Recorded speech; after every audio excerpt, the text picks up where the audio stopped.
लेकिन वेद्यम हम क्या जाने, ये सबसे सबसे बड़ा प्रश्न है और प्रत्येक प्राणी का प्रश्न है। जानने योग्य क्या है, हम क्या जानने का प्रयास करें। वेद्यम वास्तव मात्र वस्तु सेवदम, हम क्या जाने।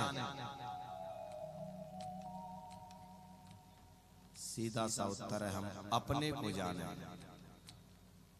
मैं कौन हूं, मैं कहां से आया हूं और मैं कहां जाऊंगा। इन घरों में आने से पहले, इन शरीरों में आने से पहले हम किन शरीरों में थे।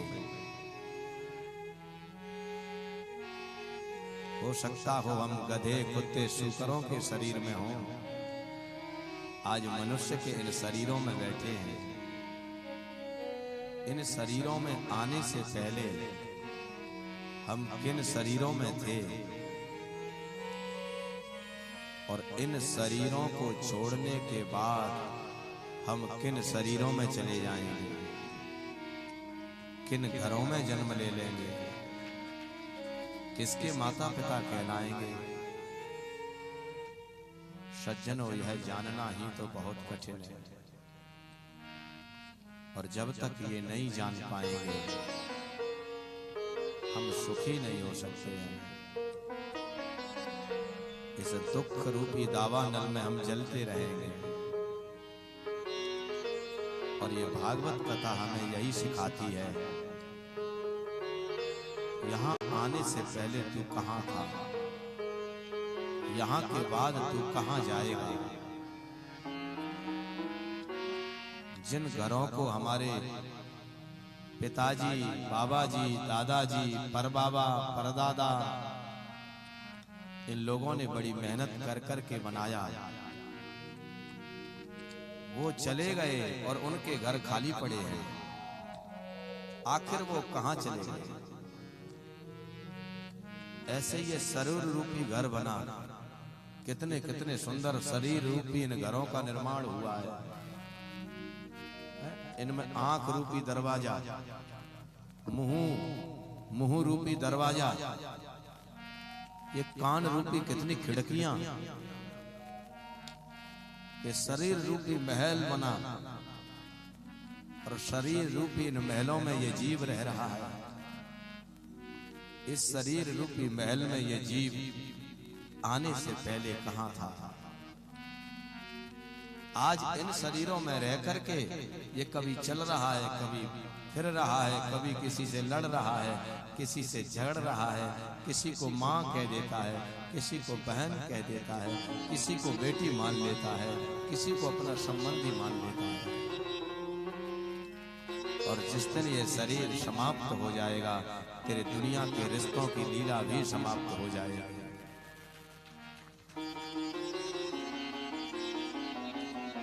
इस शरीर में जो रह रहा है वो अगर चला गया, इस शरीर को कोई घर रखने को राजी नहीं होगा।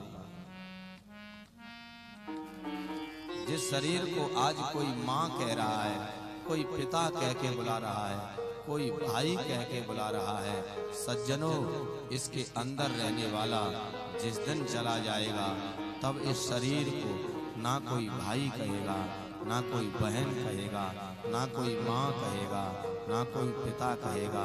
फिर इस शरीर से क्या कहेंगे? मुर्दा। मुर्दा कहा जाएगा। कोई घर में रखने को राजी नहीं होगा। इसलिए वेद्यम, तुम जान लो जल्दी। हे जीव, तुम्हारे पास समय बहुत कम है। तुम वेद्यम, तुम जान लो कि मैं कौन हूं, मैं कहां से आया हूं, मैं कहां जाऊंगा, ये जगत क्या है। वेद्यम वास्तव मात्र वस्तु शिवदम, वास्तव, वास्तवी और वास्तवम। जीव जगत और ईश्वर इसको जाना। और जिसने जीव जगत और ईश्वर को जान लिया बस वो अपने आप में भागवत बन गया। ये पुराण हमें जीव जगत और ईश्वर को ही तो जताता है। और जिसने जीव जगत और ईश्वर को जान लिया शिवदम शिवम कल्याणं ददाति शिवदः तम शिवदम, उसको ये कल्याण प्रदान कर देगा ये पुराण, उसको गति दे देगा ये पुराण।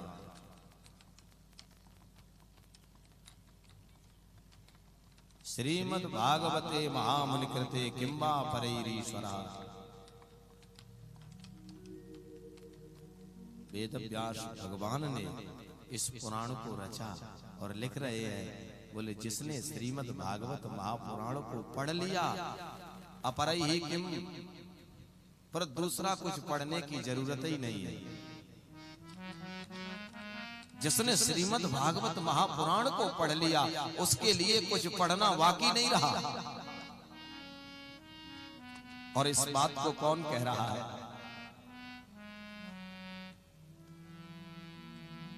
साक्षात वेदव्यास भगवान कह रहे हैं। जिसने 18 पुराण लिखे हैं वही लेखक इस बात को भागवत में कह रहे हैं कि मैंने और भी पुराण लिखे हैं, उनमें ये नहीं लिखा। केवल श्रीमद् भागवत महापुराण में लिख रहे हैं। बोले जिसने भागवत को पढ़ लिया उसको फिर और कुछ पढ़ने की आवश्यकता नहीं है। अब पुराण तो और भी वेदव्यास भगवान ने लिखे हैं, फिर उन पुराणों से भी इसी पुराण को इतना श्रेष्ठ क्यों बता रहे हैं? सज्जनों, जैसे कोई लेखक कोई पुस्तक लिखे और उस लेखक ने उस पुस्तक को 20 वर्ष की उम्र में लिखा हो, 20 वर्ष की उम्र में उसने कोई पुस्तक लिखी तो वह कभी 20 वर्षों तक के जीवन का ही अनुभव उसमें लिख पाएगा। 21 वर्ष तक के जीवन अनुभव को नहीं लिख सकता है। और वही कभी 30 वर्ष का हो गया, अब वो फिर दूसरी किताब लिखे या उसी विषय को फिर लिखे, उस विषय में बदलाव आ जाएगा। जिस विषय को उसने 20 वर्ष की अवस्था में लिखा है उसी विषय की व्याख्या अगर वो 30 वर्ष की अवस्था में करता है उस व्याख्या में बदलाव आ जाएगा। क्योंकि पहले 20 वर्ष की अवस्था में उस ग्रंथ को लिखा, अनुभव कम था, और 30 वर्ष की उम्र हुई तो अनुभव 10 वर्ष का और आ गया। और वही लेखक उसी विषय को 50 वर्ष की अवस्था में लिखेगा तो उसी विषय में और भिन्नता आ जाएगी, क्योंकि अब उसके पास 50 वर्ष का अनुभव आ गया। वही लेखक उसी विषय को, उसी ग्रंथ को 100 वर्ष की अवस्था में लिखेगा तो उसमें और भिन्नता आ जाएगी, क्योंकि अब उसके पास 100 वर्ष का अनुभव है।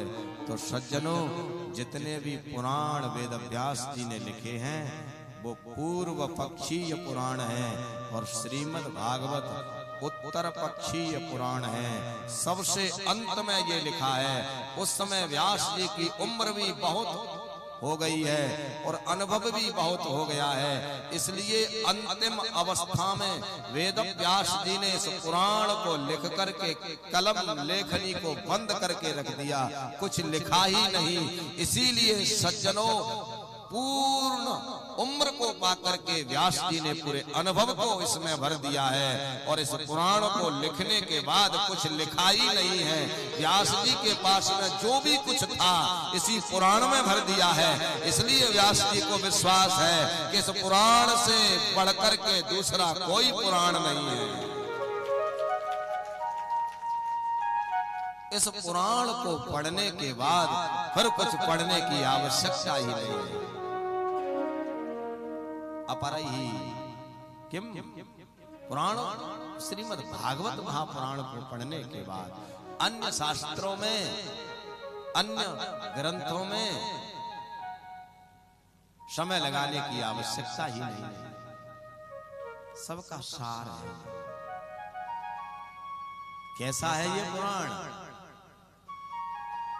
निगम कल्पतरो गलितम फलम शुकमुखादमृतम द्रव संयुतम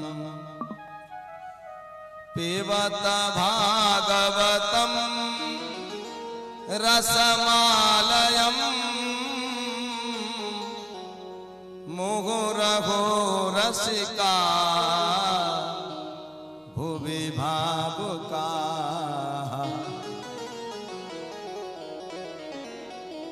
निगम कल्पतरोर गलितम फलम